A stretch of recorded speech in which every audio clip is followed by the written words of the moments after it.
또 자꾸 더워지고 있는데 공부하시느라고 고생이 많으실 겁니다. 그죠? 그래도 일단 시작하신 거 올해 이렇게 마무리를 하셔야지. 이게 자칫 잘못하면 길어질 수가 있습니다. 하다 보면 제가 지금 한 10년째 공부하신 분도 알고 있는데, 옛날에 이제 그 인천 저쪽에 인천 주한 한국법학원이라고 해서 거기서 이제 강의했을 때, 그때 이제 국합 선생이나 이제 박긴 교수님들 다 압니다. 지금 10년째 하시는 분이 있는데, 이름을 좀 밝히는, 그런데 어쨌거나 그분이 재작년에 1차 합격했다가 겨우 이제 1차 합격했는데, 작년에 또 2차 떨어져 갖고 1차부터 또 하고 있습니다. 거의 10년째 가까이 하고 있습니다. 그러니까 이제 공부를 한 1년 정도 하다 보면은 이 점수가 한 30점 나온다, 40점 나온다 그러면 포기하는 경우도 있습니다. 근데 보통 한 50점 정도 나오거든요. 좀 넘어서 거의 합격점에 가깝게 이제 떨어진 사람이 부지기수로 많습니다. 그래서 그런 사람들이 포기하는 경우는 제가 한 번도 못 봤습니다. 그러니까 거의 1년 동안 공부했는데 점수가 좀 웬만큼 나왔는데 떨어졌다는 얘기죠. 합격 점수에 약간 못 미쳐서, 이런 분들은 다른 데서 또 합니다. 계속 합니다. 이런 식으로. 그래서 급기야는 거 10년 가까이 하는 수가 있는데, 그거는 상당히 주변 사람들 피해를 많이 줍니다. 그러니까 한 번에 다 끝내야 돼요. 이렇게 한번 시작했으니까 단번에 다 끝내세요. 이렇게. 자, 어디를 볼 거냐면 이번에는 이제 경제 기반 모형이다 해갖고 우리 54페이지 보겠습니다. 노트에 54페이지 보시면 경제 기반 이론이라고 있어 없어요? 있죠. 그래서 우리 교재에는 206페이지에 있을 겁니다. 아니 그냥 거기 써놓으세요. 206페이지. 그 빨강색 있죠? 원래 쓰던 거. 그래서 여기서는 이제 고용인구가 변화했을 때 부동산 수요에 미치는 영향 같은 거 있죠? 이걸 쭉 분석해 보겠다 그런 얘기입니다. 이걸 경제 기반 모형이다 해줍니다. 이때 이제 어떤 지역의 기반 활동 혹은 기반 산업이다, 아니면 비기반 산업이다, 이게 구분할 수 있는데, 자, 기반 산업이다. 이거는 그 지역의 주력이 되는 산업 있죠? 아니면 특화가 되어 있는 산업, 아니면 가장 그 인구가 그 업종에 많이 종사하는 어떤 산업 같은 거 있죠? 이런 게 일종의 답을 하고요. 기반 산업이다 해줍니다. 그러니까 굳이 정의하자면, 어떤 지역에서 생산한 생산물을, 그 산업이 생산한 생산물을 내부에서 소비하기에는 남아 돈다는 얘기죠. 주로 외부에 수출하는 이러한 산업을요, 기반 산업이다 해줍니다. 거기에 비해서 비기반 산업은요, 내부에서 소비하기에는 부족하죠. 그러니까 주로 외부의 수입에 의존하는, 외부로부터 수입에 의존하는 산업을요, 비기반 산업이다 혹은 비기반 활동이라 하는 겁니다.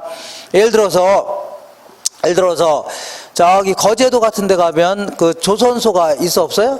있죠. 거기는 대우조선해양이라든가 삼성중공업 이런 게 있어갖고, 거기는 배를 만들어서 자체로만 소화하는 건 아니겠죠. 주로 외부 쪽에 다 파는 거 아닙니까? 이런 게 일종의 답을 하고요. 기반 산업이다. 그 지역에서 뭐라고요?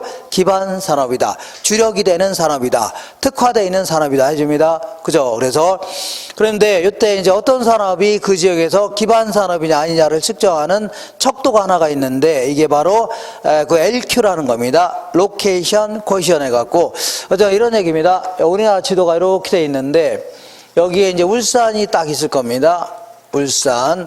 자, 울산에는 여기도 마찬가지로 현대중공업이라고 해서 조선소도 있습니다. 그렇지만 여기에는 또 뭐가 있어요? 현대자동차 공장 있죠?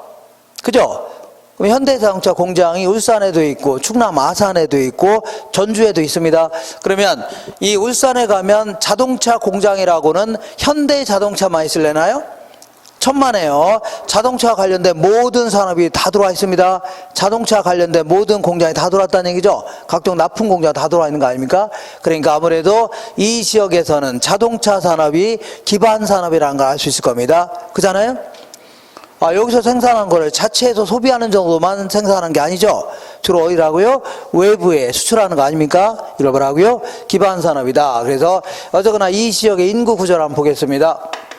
인구 구조가 총 고용 인구는, 자, 이거 100만 명이라고 가정해보자. 원래는 한 120만 정도 되는데 100만 명이라고 간주해보자. 근데 구조를 보니까 자동차 산업에 종사하는 인구가 예를 들어 한 40만 정도라고 치자. 이렇게 40만. 그 다음에 섬유산업에 종사한 사람들 5만 명 정도 된다.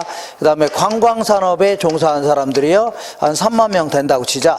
그 다음에 우리 같은 부동산 업종에 종사한 사람들 2만 명 정도 된다. 등등등 이렇게 돼 있을 겁니다. 자, 이때 아까 얘기한 대로 이 LQ라는 게 뭐냐면, 로케이션 쿼시언 해갖고 그 지역에 뭘로 할당이 돼 있냐 그런 얘기인데, 이때 이게 이제 기반 산업이냐 아니냐를 측정하는 척도입니다. 예를 들어 볼게요. 자, 울산 지역의 자동차 산업의 LQ를 계산해봐라. 그러면 이렇게 계산하면 됩니다. 자, 전국에 자동차 산업에 종사하는 인구가 한 10% 된답니다. 10%. 예를 들어 전국의 총 고용 인구는 3천만 명인데 자동차 산업에 종사한 사람이 300만 명이다. 그러면 몇 프로 종사하는 거예요? 자, 다시 볼게요. 전국의 총 고용 인구는 3천만 명인데 자동차 산업에 종사한 사람이 300만 명이랍니다. 그럼 몇 프로가 종사하는 거예요? 10% 종사하는 거 아닙니까? 근데 요 지역을 볼게요. 요 지역은 100만 명 중에 40만이 종사하니까 40%가 종사하네요. 그러면 40을 10으로 나누니까 4죠. 4는 1보다 커요, 작아요? 그죠? 이런 산업을 여기서는요, 기반 산업이다 하는 겁니다. 뭐라고요? 기반 산업이다. 그럼 한 번 더 해볼게요. LQ인데 관광산업의 LQ를 계산해봐라. 그럼 아무래도 저기 속초라든가 강릉, 속초 같은 데 가면은 앞에 뭐가 있어? 대포항도 있고 뒤에 설악산 같은 게 있죠. 뭐 관광지도 굉장히 많죠. 그러니까 거기는 뭐 콘도라든가 민박이라든가 아니면 여러 가지 관광산업이 굉장히 발달할 수밖에 없을 겁니다. 근데 이 지역을 보겠습니다. 그러니까 속초 같은 경우는 아무래도 관광산업이 뭐라고요? 기반산업이 될 겁니다. 근데 이 지역을 볼게요. 이 지역은 전국에 관광산업에 종사하는 인구 비율이 10%라고 간주해보자. 간주하는데 이 지역은요, 100만 명 중에 몇 명이요? 3만 명이 종사하네요. 3%가 종사하네요. 그러면 0.3이죠? 0.3, 1보다 작네요. 이런 산업을요, 비기반 산업이다 하는 겁니다. 뭐라고요? 비기반 산업이다. 그래서 요거 이제 간혹가다 잘 물어보니까, 자, 풀 줄 아셔야 됩니다. 풀 줄 아세요. 오른쪽 볼게요. 자, 이런 문제가 작년에는 안 물어봤는데 2년에 한 번 걸로 꼭 물어봅니다. 올해는 물어볼 가능성이 높습니다. 55페이지에 거기 한번 푸는 건데 한 번 더 풀어볼게요. 길잡이 지문에 1번에 A 지역의 부동산 산업의 입지 개수는 0.6이다. 확인해 볼게요. 자, 이 박스를 좀 볼 줄 아셔야 됩니다. 항상 요 밑으로 내려가는 걸요, 요거를 줄이다 할게요. 줄. 그 다음에 옆으로 가는 걸요, 칸이라고 해볼게요. 칸. 그러면 맨 오른쪽 칸을 볼게요. 맨 오른쪽 칸에 전국 나와 있어, 안 나와 있어요? 나와 있죠. 그러니까 자, 이 부동산 산업의 LQ를 계산해 보랍니다. 부동산 산업의 LQ를 계산해 봐라. 그러면 이 전국의 부동산 산업에 대한 인구 비율을 계산해야 되겠네요. 전국의 총 고용 인구는 900명이랍니다. 900명인데 그 중에서 부동산업에 종사한 사람이 500명이랍니다. 이렇게 계산한 게요, 전국의 부동산 산업에 대한 인구 비율입니다. 근데 A도시를 볼게요. 여기를 볼게요. A도시는 이렇게 볼게요. A도시는 300명이 종사하는데 그 중에서 부동산업에 종사한 사람이 100명이랍니다. 100명이다. 그래서 이렇게 계산한 게 뭐라고요? 부동산 산업의, 자, 이 LQ입니다. 계산하면 0.6이 나올 겁니다. 얼마라고요? 0.6이다. 이렇게 계산하면 됩니다. 할 수 있나요? 이 정도는 계산할 줄 아셔야 돼요. 이 정도 뭐라고요? 계산할 줄 아셔야 돼요. 자, 그 다음에 이런 얘기를 해볼게요. 어떤 얘기냐면, 자, 지금 울산에 지금 자동차 공장이, 현대자동차 공장이 총 이 5개 있죠? 5개의 공정을 거쳐서 이제 진행합니다. 공장이 현재 5개가 있습니다. 5개가 있는데, 만약에 울산의 현대자동차가 공장을 한 개를 더 증설했다고 치자. 한 개 더 증설하게 되면, 자, 인구가 증가할까요? 감소할까요? 자동차 산업의 인구가 증가하겠죠? 그러면 자동차 산업의 인구가 10만 명이 증가한다면 총 고용 인구도 딱 10만 명 증가하려나요? 다시 할게요. 자, 이 울산 현대자동차가 공장을 한 개를 증설하기로 했답니다. 그러면 자동차 산업의 인구가 증가할까요? 감소할까요? 증가할 거 아닙니까? 그러면 총 고용 인구도, 그러니까 자동차 산업의 인구가 10만 명 증가했으면 총 고용 인구도 딱 10만 명이 증가하려나요? 그건 아니라는 얘기입니다. 왜냐하면 10만 명 증가하면 하다못해 편의점 하나도 생겨 안 생겨요? 중개업소 생길 수 있는 거죠. 그죠? 다른 공장도 생길 수 있는 거고, 골프장도 생길 수 있는 거고, 당구장도 생길 수 있는 거죠. 그러니까 다른 산업까지 파급적으로 증가할 수 있는데, 그럼 어느 정도 증가하냐 그런 얘기인데, 자 볼게요. 이 지역의 인구 구조를 보니까 자동차 산업의 인구가 40만인데 총 고용 인구는 100만이죠. 그럼 몇 배 정도 많아요? 2.5배 정도 많지 않냐 그런 얘기죠. 그러면 자동차 산업의 인구가 10만 명 증가하면 총 고용 인구는 2.5배 증가해서 25만 정도 증가할 거 아니냐는 얘기죠. 요걸 기초로 해서 건설업체 같은 경우는 아파트 지어야 되겠다 이런 식으로 수요 예측 같은 거 해볼 수 있죠. 이렇게 하는 걸요 경제 기반 승수 모형이라는 겁니다. 다시 할게요. 자, 인구가 예를 들어 10만 명이, 기반 산업에, 자동차 산업의 인구가 10만 명 증가하면, 총 고용 인구는 한 2.5배를 곱해서, 총 고용 인구는 한 25만 정도가 될 거 아니냐, 이렇게. 자, 이때 이 2.5를 뭐라 하냐면, 이거를 경제 기반 승수다 해줍니다. 경제 기반 승수. 그 다음에 이 수학에서 이렇게 하는 걸 증가분위를 하는 겁니다. 기반 산업의 인구가 10만 명 증가했죠? 그럼 여기다 이제 곱하게 되면, 한 25만 정도가 증가할 거 아니냐. 총 고용 인구는 한 25만 정도 증가할 거 아니냐. 요걸 기초로 해서 여러 가지 부동산 수요 예측 같은 거 해볼 수 있죠? 이렇게 하는 거 뭐라고요? 경제 기반 승수 모형이라는 겁니다. 요때 요건 어떻게 계산한 거예요? 요거는 기반 산업의 인구가 40만이죠. 40만 분의 얼마 한 거예요? 100만 해준 겁니다. 100만. 이렇게 기반 산업 인구분의 뭐라고요? 총 고용 인구 해준 겁니다. 근데 얘는 이렇게 계산해도 상관없습니다. 뭐 이렇게. 이 기반 산업의 인구 비율이 100만 중에 40만이죠. 40%네요. 그러면 0.4분의 1. 그러니까 기반 산업의 인구 비율분의 1 해도 2.5가 나옵니다. 이렇게 나오겠네요. 이렇게 정리하시면 됩니다. 자, 이렇게 해서 나는 잘 모르겠다. 그러면 요거 계산 문제 있죠? 요 박스를 볼 줄 아셔야 됩니다. 요 꼭 나올 겁니다. 요번에 꼭 나오니까 이렇게 정리하세요. 자, 이렇게 해서 자, 이번에는 이거 지울게요. 자, 입지이론을 공부할게요. 입지이론을 공부해보자. 자, 하나 넘겨볼게요. 56페이지에 부동산 입지 선정 있어 없어요? 있죠? 이거 공부할 겁니다. 여기서는 작게는 한 2문제, 많게는 한 3문제 정도 나올 수 있는 이런 파트입니다. 이거 할 건데, 자, 여기는 입지가 그러니까 어디에 입지하는 게 좋냐 뭐 그런 거 관련된 다양한 이론을 좀 얘기하는 겁니다. 그러면 자, 그렇게 생각해 볼게요.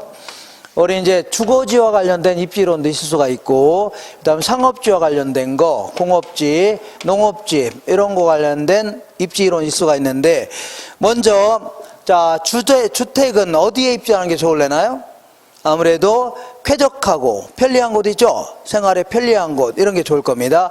그 다음에 상업지 같은 경우는 뭐니 해도 뭐예요? 뭐니 아닙니까? 돈만 잘 벌리는 데 있죠? 요게 최고라는 얘기입니다. 그 다음에 공장 같은 경우는 공업 생산성이 좋아야 되죠? 그러니까 생산비가 절감되고 수송비도 절감될 수 있는 이러한 장소가 좋을 겁니다. 그 다음에 농지 같은 경우는 어디가 좋아요? 아무래도 농업 생산성이 좋아야 되죠? 그러기 위해서는 뭐 기후도 좀 온화하고 토양도 좀 비옥도가 좋은 땅이 있죠? 이런 땅이 좋을 겁니다. 근데 요거를 아주 옛날에는 막 10회 전후로 해서 아주 옛날에는 다음 중 주택에 대한 입지 조건 중 바람직하지 않은 것은 이게 물어본 적도 있었는데 근래 들어서는 한 번도 물어본 적이 없습니다. 그럼 도대체 뭘 물어보냐면 자, 입지 이론이라는 걸 물어봅니다. 입지 이론. 그러니까 우리 서양에서 아주 오랫동안 교수 활동이죠. 대학교에서 교수 활동 하시던 분이 있는데 한 30년, 40년 강의했던 분 아닙니까? 근데 이 강의라는 게 막 1년 정도 하다 보면 그 다음부터는 그냥 계속 하는 거 아닙니까? 1년 헤쳐먹고 그 다음 계속 헤쳐먹는 거죠. 40년 동안. 그러니까 아무래도 대학교 입장에서는 너 기분 나쁠 거 아닙니까? 좀 연구 좀 해라 할 거 아닙니까? 그럼 이제 논문 좀 발표하라는 얘기입니다. 근데 이제 이 논문을 발표했는데 우리가 딱 보는 순간 에이 별거 아니네. 그러면 아무래도 그분 입장에서 기분이 안 좋을 겁니다. 그러니까 가능하면 이상한 기호라든가 수학적인 기호라든가 그림 같은 거 총동원해서 어떻게 하면 어렵게 얘기할까를 고민하겠죠. 그러니까 알고 보면 별거 아닌데 이렇게 이런 논문을 좀 공부하는 게 우리 요 시험입니다. 요게 요 파트입니다. 그러니까 알고 보면 별거 아닌데 자 이거 하다 보면 괜히 복잡해 보일 수가 있습니다. 어쨌거나 주거지와 관련된 입지이론은 최적의 주거 입지라고 해서 이 보편 타당한 이론이 있는데 요거는 이 현실성이 너무 떨어지는 바람에 나올 가능성은 거의 없습니다. 거의 없어요. 그러니까 자 이건 안 해도 상관없습니다. 상관없고 그 다음에 상업주와 관련된 입지이론 중에 크리스털러라는 사람이 얘기하는 자, 이 중심지 이론이라는 게 있는데 요건 좀 정리가 되셔야 됩니다. 중심지 이론. 그 다음에 이제 레일리라는 사람이 얘기하는 뭐가 있냐면 소매 인력 법칙이 있습니다. 요것도 정리가 되셔야 되고 허프라는 사람이 얘기하는요 이거를 확률적 상권 모형이다 이렇게 얘기합니다. 요거는 정리가 되셔야 돼요. 그리고 나머지 사람이 얘기하는 것들은 그냥 간단히 한두 마디 정도만 기억하시면 됩니다. 다만 이 레일리의 이론을 살짝 응용해서 공식 하나 만들어 본 사람이 있는데 이게 바로 컨버스라는 사람입니다. 컨버스. 자, 그 다음에 공업주와 관련된 입지이론은 이제 베버라는 사람이 얘기하는 최소 비용 이론이다. 이게 있는데 요건 좀 정리가 되셔야 됩니다. 그리고 나머지 사람이 얘기한 거는 한마디 정도 가볍게 하시면 돼요. 그 다음에 농지와 관련된 입지이론은 트윈앤이라는 사람이 얘기하는 고립국 모형이라고 있는데 요건 좀 정리가 되셔야 됩니다. 그러니까 우리 교재를 보면은 아주 방대하게 장황하게 설명하고 있는데 결국은 이 5개 이론이죠. 5개 이론을 정리하는 게 입지이론입니다. 이렇게 정리하셔요. 알겠죠? 이렇게. 자, 그러면 순서에 따라서 하나하나 알아볼 건데 자, 아까 얘기한 대로 57페이지에 보시니까 맨 위에 주거지 입지이론이 있어 없어요? 있죠? 요거는 우리 교재는 자 뭐 아예 교재는 없습니다. 그러니까 교재도 없고 이거는 나올 가능성이 별로 없어요. 근데 난 요거 굳이 요거 해결해야 되겠다 그럴 경우는 아마 3, 4월달 강의인가 해놓은 게 있을 겁니다. 그거 보시고 그렇지 않으면 굳이 볼 필요 없습니다. 예, 그 권장해 드리고 싶지 않습니다. 나올 가능성 매우 희박하기 때문에 곧바로 한 장 넘길게요. 요번에 기필코 내가 수석해서 자, 이 실추된 가문의 영광을 찾겠다 이런 분들은 좀 보셔도 되고 그렇지 않으면 나는 80점 정도 가볍게 맞고 합격하겠다 그런 분들은 무시해도 상관없습니다. 알겠죠? 오히려 이런 거 보다가 괜히 다른 쉬운 문제를 놓칩니다. 자, 곧바로 58페이지에 보시면 상업지와 관련된 입지이론이죠. 여기서부터 이제 우리 교재는 209페이지에 있을 겁니다. 이 빨간 책 있죠? 빨간 책. 예, 거기에 209페이지에 있는데 그거보다는 가능하면 요 내용 있죠? 요 내용 위주로 해서 잘 정리하세요. 먼저 레일리가 얘기하는 것부터 먼저 알아볼게요. 레일리의 뭐라고요? 소매 인력 법칙이다 이게 있는데 자 읽어볼게요. 1번에 뉴턴의 만류 인력 법칙을 이용하여 상권의 범위를 확정하겠다. 이게 바로 취지입니다. 자, 만류 인력이라는 게 뭐냐면 모든 이게 질량을 가진 물체 있죠? 물체는 서로 당기는 힘이 있다는 얘기입니다. 내가 지구를 당기는 힘도 있고 지구가 나를 당기는 힘이 있어 없어요? 있죠? 근데 지구가 나를 당기는 힘이 훨씬 큰 거 아닙니까? 그러니까 내가 지구에 달라붙어서 막 걸어 다니는 거죠? 그리고 요걸 가만히 놔두면 이게 하늘로 올라가요? 밑으로 떨어져요? 밑으로 떨어지죠? 지구가 당기는 힘이 워낙 커서 밑으로 떨어지는 겁니다. 이렇게 이걸 만류 인력이다. 그래서 이 사람은 뉴턴이라는 사람은 이 만류 인력 법칙을 응용해서 한 30여 년 동안에 어떤 연구 끝에 중력 모형이라는 걸 발표했습니다. 한번 읽어볼게요. 2번이 바로 중력 모형을 소개하는 겁니다. 자, 두 중심지 사이에 위치하는 소비자에 대하여 상권이 미치는 영향력의 크기는 두 중심의 크기에는 비례하고 거리의 제곱에는 반비례한다는 얘기죠. 그래서 자 볼게요. 자, 어떤 물체가 있는데 여기 볼게요. 이 물체가 있는데 A라는 물체가 있다 치자. 이게 또 다른 물체가 또 있다고 치자. 그러면 얘가 얘를 당길 수도 있고 얘가 얘를 당길 수도 있겠죠. 얘가 얘를 당기는 힘은 이 물체의 크기에는 비례합니다. 크기에는 비례하고 여기까지 거리가 자꾸 멀어질수록 당기는 힘은 약해지겠죠. 그러니까 거리의 제곱에는 반비례한다는 얘기입니다. 당기는 힘은. 알겠죠? 이걸요. 그 다음 앞에 상수를 하나 둔 게 있는데 이렇게 한 게 뭐라고요? 이게 바로 중력 모형입니다. 지금 뭐 하는 거예요? 레일리의 모델을 좀 공부해 보는 겁니다. 레일리. 자, 그래서 이제 3번이 결론입니다. 동그란 3번 이제 결론이에요. A 도시와 B 도시 간의 크기가 똑같다면 두 도시 간의 상권의 경계는 중간 지점이 될 것이고, A 도시가 B 도시보다 2배 정도 크다면 상권의 경계가 되는 분기점은요, A 도시 쪽으로부터 몇 배라고요? 1.4배 정도 떨어진 것이죠. 요게 바로 상권의 경계가 된다 했던 겁니다. 자, 그럼 잡을게요.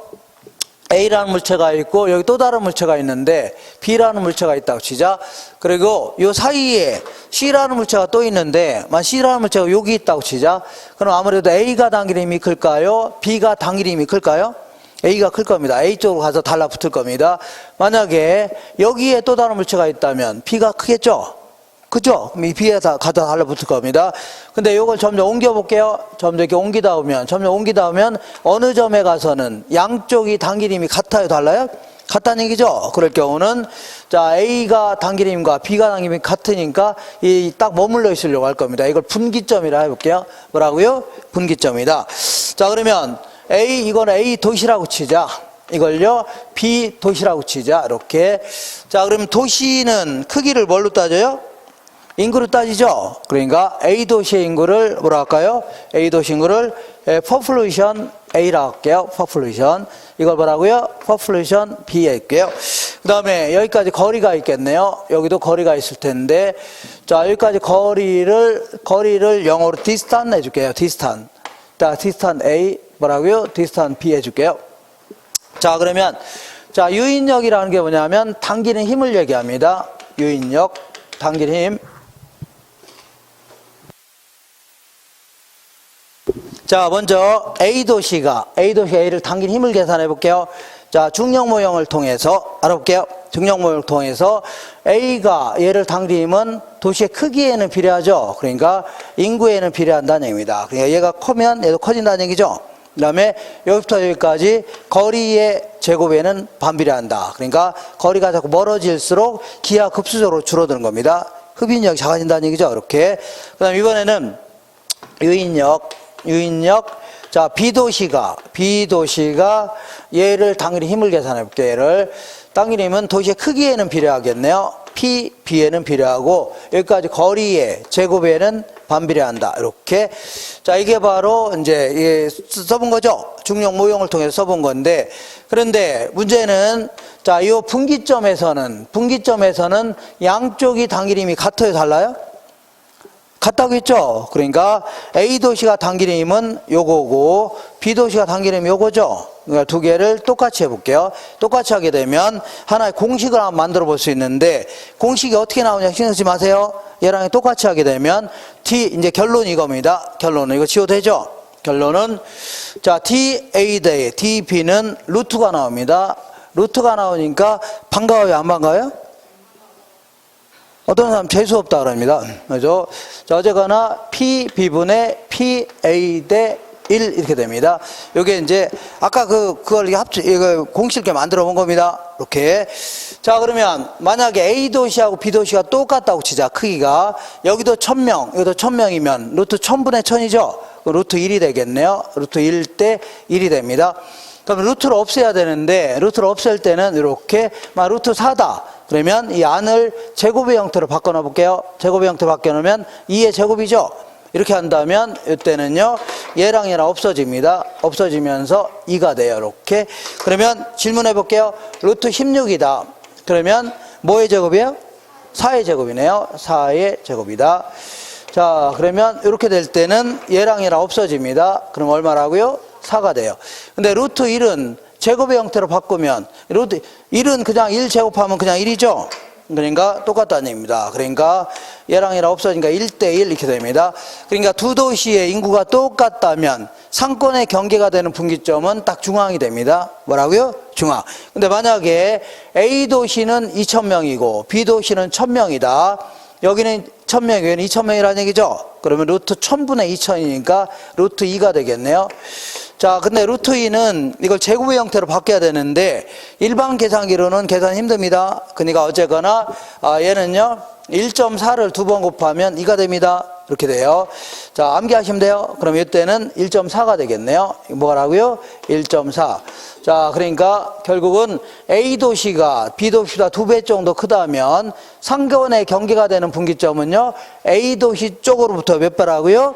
1.4배 떨어진 곳 있죠? 이곳이 상권의 경계가 된다. 이렇게 했던 겁니다. 지금까지 한 걸 다시 한번 읽어볼게요. 자, 지금까지 얘기한 거 다시 읽게요. 1번. 내용이 1번. 뉴턴의 만류인력 법칙을 이용하여 상권의 범위를 확정하겠다. 이게 취지고, 두 번째가 이제 중력 모형을 소개하는 겁니다. 두 중심지 사이에 위치하는 소비자에 대하여 상권이 미치는 영향력의 크기는 두 중심의 크기에는 비례하고 거리의 제곱에는 반비례한다는 얘기죠. 이게 바로 중력 모형을 소개하는 거고, 세 번째가 이제 결론입니다. A 도시와 B 도시 간의 크기가 인구가 똑같다면 두 도시 간의 상권의 경계는 중간 지점이 될 것이고, A 도시가 B 도시보다 2배 정도 크다면 상권의 경계가 되는 분기점은요, A 도시 쪽으로부터 몇 배라고요? 1.4배 떨어진 것도 있죠. 요것이 상권의 경계가 된다. 이렇게 했던 겁니다. 자, 근데 요거는 아주 뉴턴의 중력 모형을 가지고 상권을 정해봤다는 아주 고차원적인 그러한 논문 같지만 사실은 문제점이 너무 많습니다. 뭐 너무는 아니지만 어쨌거나 문제가 많다는 얘기죠. 왜냐하면 이 사람의 논리대로 하면 이렇게 해서 이 분기점을 정한 다음에 상권이 이렇게 정해진다 그런 얘기입니다. 그러면 여기 있는 마을 사람들, 조그만 마을 사람 다 이쪽으로 한다는 얘기죠. 여기 있는 사람도 이쪽으로 한다는 얘기입니다. 요게 이제 결론인데, 문제는 자 보세요. 여기에 큰 강이 있다. 큰 강이 있으면 이쪽으로 가느니 저쪽으로 가는 게 빠를 수 있죠. 그죠? 뺑글 돌아가느니 저쪽이 빠를 수 있는 거 아닙니까? 그러니까 일단은 자연적인 장애 요인을 완전히 무시했다는 얘기입니다. 자연적인 장애 요인도 무시했고, 두 번째는 여기 사는 사람들이 고소득층 계층이다. 고소득층일 경우는 조그만 도시 가봐야 자기들 필요하는 명품이 있어 없어요? 없죠. 아예 처음부터 어디로 가요? 대도시로 갈 거 아니냐. 그러니까 주민들의 구매 성향은 전혀 무시하고 무슨 직선 거리만 가지고 다녔다는 얘기죠. 상당히 문제가 됐다는 얘기입니다. 그죠? 그리고 자, 그래서 이제 이거를 수정 보완하기 위해서 나온 이론이 허프의 모델입니다. 허프의 모델인데, 이거 하기 전에 이 컨버스라는 사람은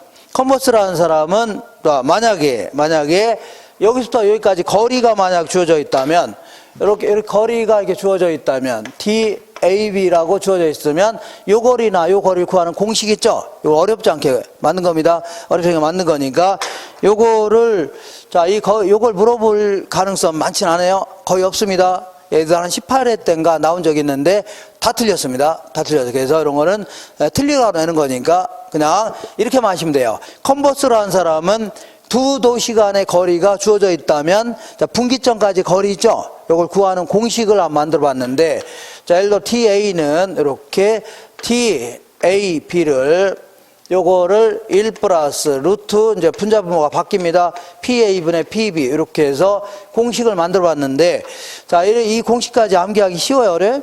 어렵죠? 그러니까 뭐 이런 거 나는 요번에 기필코 어떻게 하겠다고요? 수석이 하겠다. 이런 분들만 암기하시고, 나는 이제 합격만 해야 되겠다. 그럴 경우는 두 도시 간의 경계점을 확인하는 공식을 만들어 봤다. 이 정도만 알고 있어도 충분합니다. 충분해요. 자, 이번에는 오른쪽 보겠습니다. 59페이지 맨 후에 허프의 확률적 상권 모형이다 했는데, 이 사람은 이런 얘기를 했던 겁니다. 자, 요거는 지울게요. 자, 이 사람의 논리대로라면, 이렇게, 자, 논리대로라면 이제 도시들 간의 상권을 정하자. 그런 얘기인데, 이 도시들 간의 상권을 정해본다는 것은 큰 현실성이 떨어진다는 얘기입니다. 왜냐하면, 이 사람의 논리대로라면, 아까 얘기한 대로 이렇게 상권이 정해지면서, 여기 있는 사람 무조건 이쪽으로 간다. 그런 얘기죠. 그죠? 근데, 이거는 1950년대 전후로 해서 나온 이론들인데, 그 당시만 하더라도 자동차를 구입하려면 조그만 도시 가면 있어 없어요? 없죠. 아예 처음부터 대도시로 가야 될 거 아닙니까? 그죠? 그러니까 도시들 간의 상권을 정하는 것은 큰 의미가 없을 수 있다는 얘기입니다. 근데 도시 내에서 점포들 간의 상권을 정해본다. 이게 훨씬 더 현실성이 있다는 얘기입니다. 예를 들어서 이마트가 있고 홈플러스가 있다는 얘기죠. 얘네들끼리는 구비하고 있는 물건도 비슷하죠. 그러니까 얘들끼리 상권을 정해본다. 이게 훨씬 더 현실성 있는 겁니다. 두 번째는 여기 있는 사람은 무조건 이쪽으로 간다. 그런 얘기인데 일부는 저쪽으로 갈 수도 있는 거죠. 그러니까 이쪽으로 갈 확률, 저쪽으로 갈 확률 모형을 제시하는 게 훨씬 더 뭐라고요? 이 합리적인 모델이 되는 겁니다. 그리고 아까 얘기한 대로 자연적인 장애율이라든가 구매 성향 이걸 무시했다는 얘기죠. 그래서 요거를 거리 마찰 계수다 해갖고 거리 마찰 계수라는 걸 가지고 수정 보완한 이론, 이게 뭐라고요? 허프의 모델입니다. 허프의 모델이다. 그래, 한번 읽어볼게요. 지금까지 한 거 59페이지 보겠습니다. 59페이지 맨 위에 허프의 확률적 상권 모형이다 해서 개요를 보겠습니다. 레일리의 소매인력 법칙을 수정 보완한 이론인데, 첫 번째, 대도시 내에서 점포들 간의 쇼핑 패턴을 결정하는 확률 모형을 제시했다는 얘기죠. 그리고 이 그 문제점이 있었던 자연적 장애율이라든가 주민들의 구매 성향을 어디에 반영했다고요? 거리 마찰 계수라는 거에다가 수정 반영했다는 얘기죠. 이걸 뭐라고요? 허프의 모델입니다. 자, 이쪽으로 오겠습니다. 그러면 기본적인 논리는 다 똑같습니다. 여기 뭐가 있냐면 이렇게 볼게요. 여기가 이제 어떤 A지구 아파트 단지가 있는데, 자, 한 5만 명 정도가 거주하고 있답니다. 자, 5만 명 정도가 거주하고 있는데, 이렇게 이 근처에 이제 뭐 마트들이 있습니다. 이렇게 이제 기존 마트가 있고, 그 다음에 여기 이제 요번에 새롭게 생긴 신규 마트 뭐 이런 게 있네요. 신규 마트. 요거는 이제 홈플러스 이제 이마트 이렇게 생각하시면 됩니다. 이제 거리가 있겠네요. 여기까지 거리. 자, 그러면 우리 도시의 크기는 뭘로 따져요? 인구로 따지죠. 근데 이제 이 점포는 매장으로 따지는 게 좋겠네요. 여기는요 4,000제곱미터입니다. 이건 얼마라고요? 9,000제곱미터이고, 여기는요 거리는 2km입니다. 여기는요 3km예요. 이렇게. 그러면 기본적인 논리는 똑같습니다. 똑같은데, 먼저 유인력 이렇게 먼저 기존 매장이 얘들 당길 힘을 계산해 볼게요. 당길 힘은, 자, 이 중력 모형에 따라서 매장의 크기에는 비례합니다. 이렇게. 그 다음에 여기까지 거리에는 반비례하는데, 레일리는 무조건 뭐라고 해요? 거리의 제곱이 반비례한다고 했죠? 근데 이 사람은, 자, 거리 맞춰서 2다. 그러면 여기다 2제곱 해야 됩니다. 거리 마찰계수 3이다. 그럼 몇 제곱이라고요? 3제곱. 이런 식으로 자연적인 장애율이라든가 구매 성향을 여기다 반영했다 생각하시면 돼요. 여기다. 자, 그 다음에 이번에는 유인력. 신규 매장이 얘네들을 당길 힘을 계산해 볼게요. 먼저 매장의 크기에는 비례하겠네요. 9,000. 그다음 여기까지 거리에는 반비례하는데, 문제에서 별 말이 없이 이해하면 똑같이 일하는 얘기입니다. 밑에도. 알겠죠? 그러면 우리 레일리 같은 경우는 여기까지를 가지고서 이제 분기점을 구해봤는데, 이 사람은 여기서부터 더 나아가서 요거 이제 계산해 볼게요. 자, 2의 제곱은 4죠? 그러니까 4,000, 4로 나누면 1,000이 됩니다. 그 다음에 3의 제곱은 얼마예요? 1,000이죠? 그러면 9,000을, 3의 제곱은 9죠? 제가 6이라고 했나요? 9죠? 그러면 9,000을 9로 나누면 1,000이죠? 이게 의미하는 게 뭐냐면, 기존 매장이 얘들을 당길 힘이 한 1,000 정도 된다면 신규 매장도 한 1,000 정도 된다는 얘기입니다. 그렇기 때문에 만약에 신규 매장으로 갈 확률을 계산해라, 신규 매장으로 갈 확률 계산하라 그러면 이거 더하기 이거분의 얘가 차지한 비율이죠. 이렇게 되면 됩니다. 그러니까 1,000 플러스 얼마라고요? 1,000분의 1,000이 차지한 비율. 그러면 50% 아닙니까? 그러니까 한 5만 명 중에 50%가 할 거 아닙니까? 그러니까 한 2만 5천 명 정도 갈 거 아니냐. 이렇게 얘기하는 게 뭐라고요? 허프의 모델입니다. 알겠죠? 그래서, 자, 그 밑에 볼게요. 59페이지. 요거는 제가 다시 볼게요. 이렇게 이제 거기 밑에 다 있죠? 다 있으니까 이거는 제가 이 이해를 돕기 위해서 이렇게 하나하나 썼지, 실전에서는 금방 합니다. 실전에서는 금방해요. 자, 무조건 이런 문제가 나오면 무조건 이렇게 해주면 됩니다. 4,000을 2의 제곱 나누면 얼마요? 1,000이죠? 그 다음에 9,000을 3의 제곱 나누면 1,000이죠? 그럼 두 개 합치면 얼마요? 2,000이죠? 2,000분의 1,000 해주면 얼마요? 여기 50% 아닙니까? 곧바로 나오는 겁니다. 곧바로 나와요? 알겠죠? 한번 연습해 볼게요. 한번. 자, 우리 요거 문제집 한번 보겠습니다. 자, 문제집에, 잠깐만요. 문제집에, 잠깐.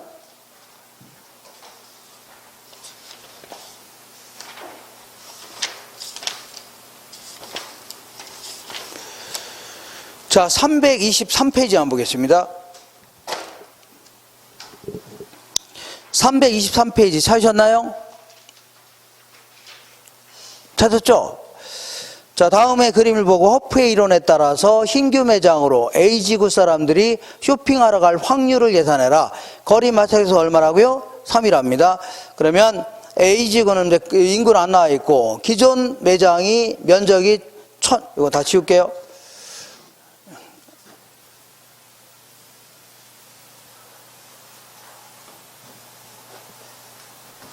자, 그대로 이렇게 집어넣으시면 됩니다. 이렇게. 요거 이제 이거 할만하다 보니까 요거는 이제 계산할 줄 아셔야 돼요. 먼저 기존 매장은 16,000제곱미터네요. 16,000제곱미터. 그 다음에 신규 매장은요 54,000제곱미터네요. 54,000제곱미터 이렇게. 자, 그 다음에 그 거리를 자, 그 거리 마찰계수가 3이라고 돼 있죠. 기억하세요.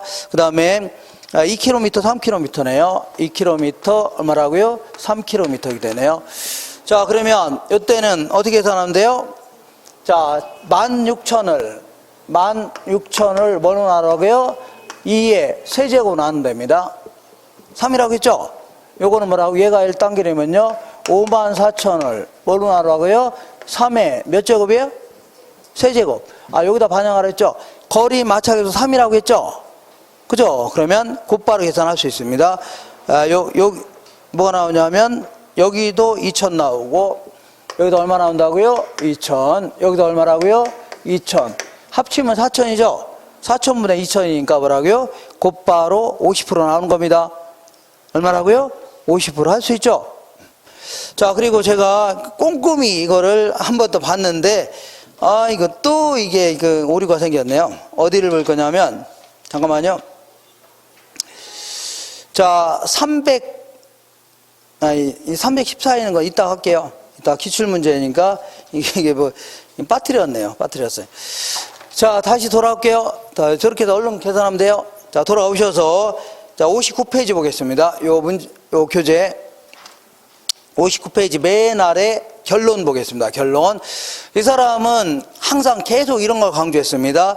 이 거리는 그다지 중요한 게 아니라는 얘기죠. 뭐가 중요하다고요? 그 사람의 구매 성향 있죠? 요게 중요하다는 걸 계속 강조하고 있습니다. 자, 결론 볼게요. 59페이지 아래에서 5번째 줄 결론.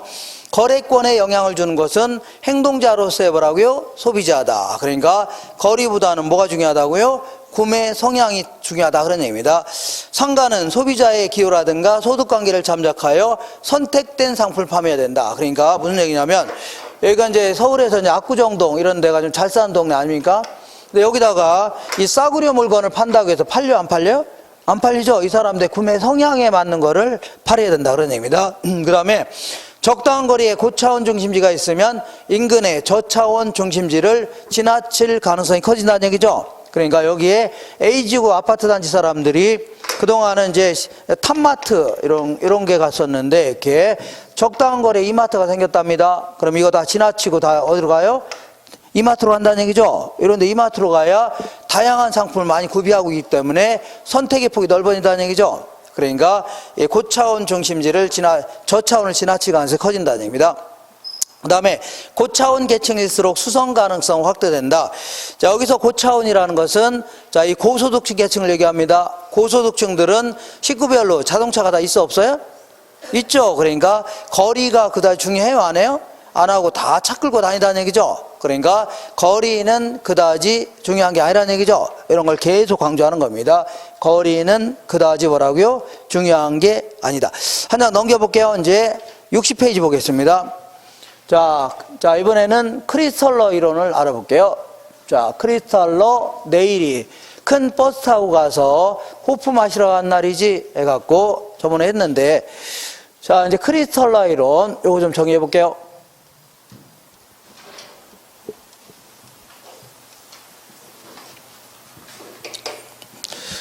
자, 이쪽에 보겠습니다.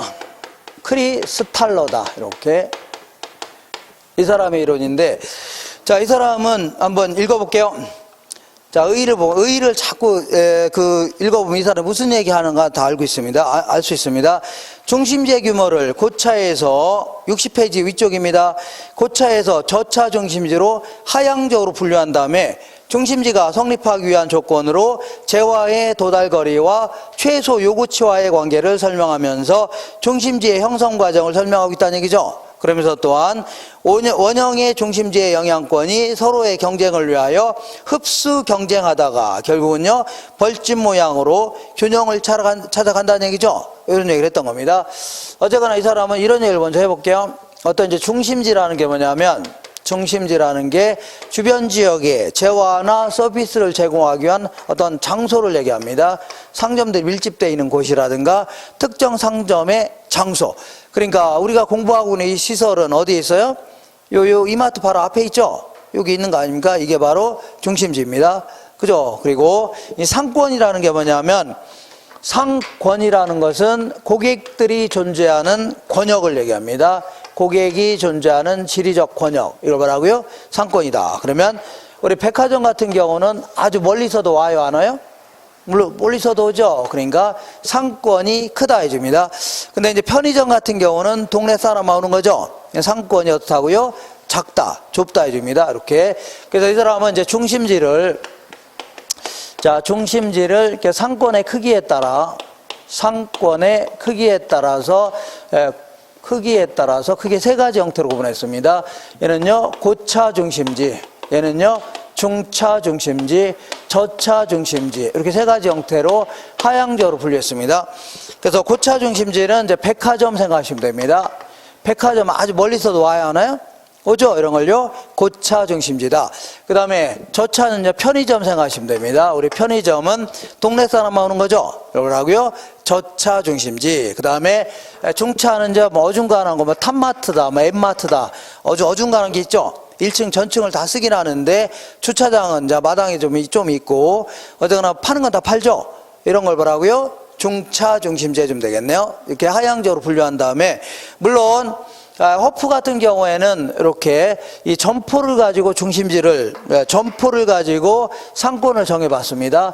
근데 이 레일리 같은 경우는 도시들 간의 상권을 정해봤죠. 그러면 우리 서울 같은 경우에는 제주도에서도 물건 사러 와요, 하나요? 없죠? 이런 걸 고차 중심지로 할 수 있는 겁니다. 그리고 근데 이제 이렇게 하면 좀 헷갈립니다. 그냥 점포를 생각하시면 됩니다. 뭐 생각하라고요? 점포. 백화점 같은 걸요 고차 중심지 해주면 돼요. 그러면 이 사람이 이런 얘기를 하면서 중심지가 성립하기 위한 조건을 제시해 봤습니다. 성립 조건은 이런 얘기입니다. 여기다가 이제 아주 간단한 얘기인데 어렵게 설명합니다. 간단한 얘기인데 어떻게 설명한다고요? 어렵게 설명하는 겁니다. 예를 들어서 내가 여기다가 이제 갈비집 하나 차리려고 합니다. 갈비집. 자, 갈비집 차리려고 하는데 갈비집이 망하지 않고 버티려면 한 달에 500명 정도는 와주어야 망하지 않고 버틸 수 있다는 얘기죠. 그죠? 근데 막상 입점하게 되면 한 달에 한 800명은 올 것 같다. 몇 명 온다고요? 800명 올 것 같다. 그러면 입점해야 돼, 안 해야 돼요? 해야 되죠. 간단한 거 아닙니까? 그래서 요거를요 최소 요구치다. 그러니까 이 중심지가 성립하기 위하여 최소한도로 필요로 하는 고객수라든가 이런 걸 뭐라고요? 최소 요구치. 그 다음에 요걸요 재화의 도달거리. 그러니까 중심지 기능에 영향을 미치는 최대한의 어떤 고객수라든가 이런 걸 뭐라고요? 이거를 재화의 도달거리. 이렇게 이제 어렵게 설명합니다. 어렵게. 그러면 이렇게 다시 볼게요.